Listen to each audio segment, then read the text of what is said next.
TJ, your Dallas Cowboys. Mm-hmm. I got to give it up, man. They were impressive last night. They are much better than I give them credit for.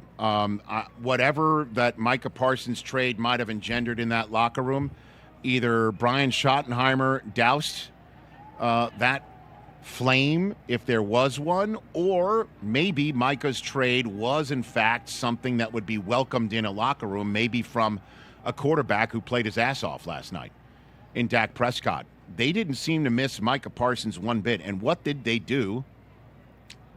They stopped the run. they did, in fact, stop the run. We gave up 160-some yards rushing, but yes. Dude, they stopped Saquon Barkley, man. They didn't let him go off. That's and true. Jalen Hurts went off. Jalen Hurts got a lot of those yards, obviously. I know, it's tough to say you stopped the run when I did just give you, they gave up 100. The rushing net yards they gave up were 158. Okay? And you take a look at, the stats, now that I'm actually being called out on it by you, TJ. They stopped the run at the middle. They did a good job. They did a good job plugging up the middle. Yeah. Hey, I'm looking at it. Jalen Hurts had 60. He was their leading rusher last night, which is, again, another MVP candidate. But a lot of those were scrambles, though, Rich. There wasn't design runs. Exactly. Yeah. Exactly. That's what I'm saying. And Barkley, averaged 3.3 yards a carry. It was Will Shipley who damn near ran for a first down every time he touched it. A.J. Dillon, they rolled him downhill to remind everybody that A.J. Dillon still plays football after last year's disastrous injury-marred season for him. The Cowboys did their job. They did their job last night. And they did their job last night right before the end of the half. It was a well-executed end of the half set up for Brandon Aubrey. They used their timeouts wisely. Finally. They downed the ball and clocked the ball smartly. I mean, how many times have we seen the Cowboys run a fire drill? Yeah. Over and over and over again that only seem to have gasoline poured on the fire, and then Aubrey bails him out because it's a 65-yarder instead of a far more makeable field goal like he made before the end of the half. Now then, did they make mistakes? Of course they did. Of course they did. I mean, Miles Sanders he ripped off that big-time run for the Dallas Cowboys, 49-yarder, and then, a red zone fumble that killed him. I mean, absolutely killed him. If they had turned that into points, then their last drive of the game wouldn't have been for a touchdown. They could have just set up Aubrey for some 70-yarder to maybe win it. Had they scored a touchdown instead of fumbling it in the red zone, that changes the dynamic of that game considerably, especially because as soon as he fumbled it, the lightning came and an hour delay hit. Yeah. I mean, it was the worst time. I mean, had they called the delay, for the delay after that Cowboys score, everyone would have been sitting in a locker room off of something like that, as opposed to a field flipper, a momentum changer, and the Cowboys, obviously, the CeeDee Lamb drops is a lot of what people are talking about today, because had CeeDee made, I'm going to say that last catch that could have happened was a real tough grab. Yeah. I mean, that was a real tough grab. It was the one over the middle that Dak put it right in his hands that, I don't know, he made this motion after he popped up that, the guys on NBC didn't mention it, but I was sitting in my hotel room here in Brazil, and it looked to me as if he was saying he may have lost it in his eyes, but that is not what he was bringing up after the game. He did a lot of chest tapping on the sideline and gave the "my bad" press conference soundbite. Man, that's terrible. Honestly, I feel like, I can't point no fingers at nobody else, you know what I'm saying? And I take full accountability and everything else that come with it because, as for me as a player, I've prayed for moments like that, you know what I'm saying, and the ball to come my way. And obviously for me to not come up with it, bro, it stings a little bit. But I will tell you, if you think I'm not coming back any times harder than this, you got another thing coming. And as a matter of fact, listen, I know he's going to use this as whatever, fuel for his fire. He's.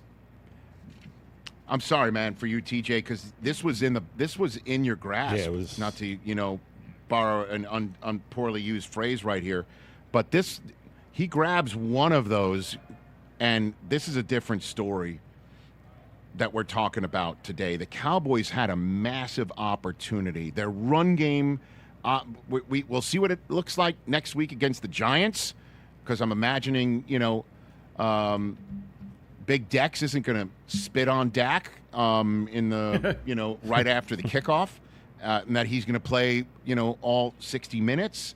But other than those drops and the fumble in the red zone, the Cowboys looked really good, man. And you got to be happy about that. You got to be happy about it, that you saw signs of life, and that they also seemed to take a cue from Brian Schottenheimer to execute.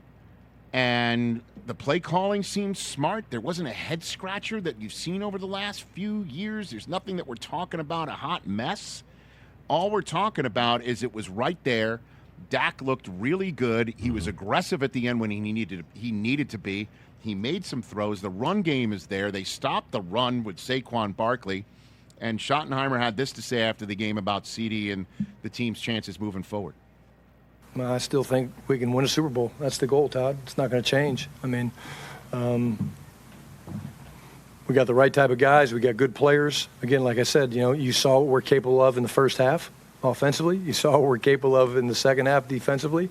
We just got to put the game together in a more complementary fashion because that's what we're capable of. And, we lost the turnover battle. That affects some things, right? We lost 1-0, and, we're all about the ball, and we got to protect it better and got to try to create some takeaways on defense.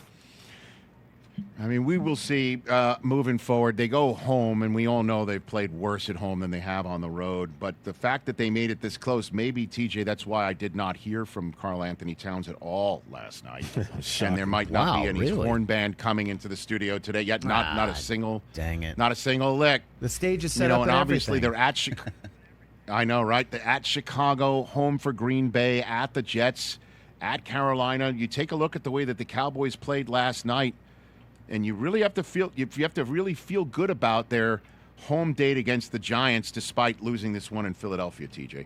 Yeah, look, I can look at this from the disgruntled fan point of view and be like, you played well, but we lost, which we did. But there are some things that give me hope. Jalen Hurts, I'm not an all-22 guy like you always say. I'm not a tape watcher. I did see massive holes in the middle of our defense where Hurts, like Chris said earlier, he was able to scramble around, score touchdowns, and get loose.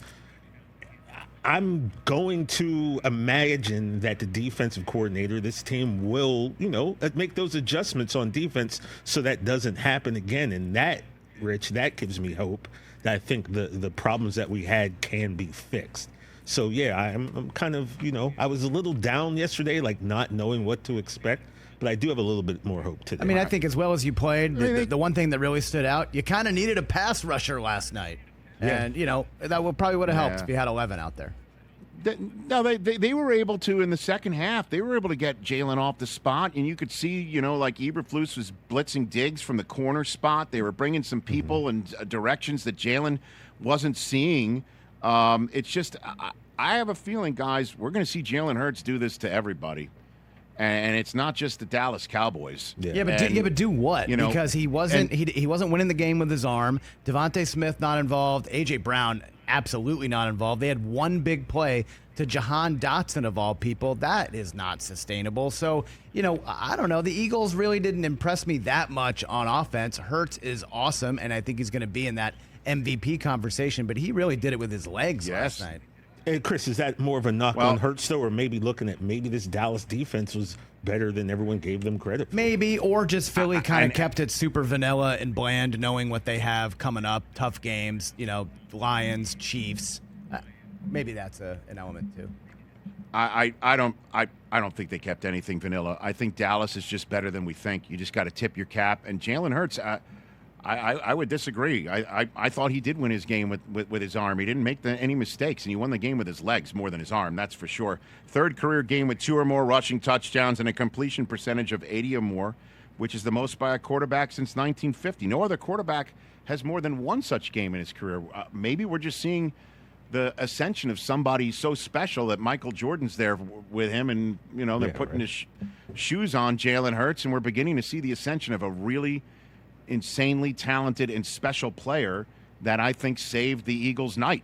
Hey, you made it all the way to the end. Thanks for that. Check us out every single day streaming live on Disney Plus and the ESPN app 12 to 3 Eastern.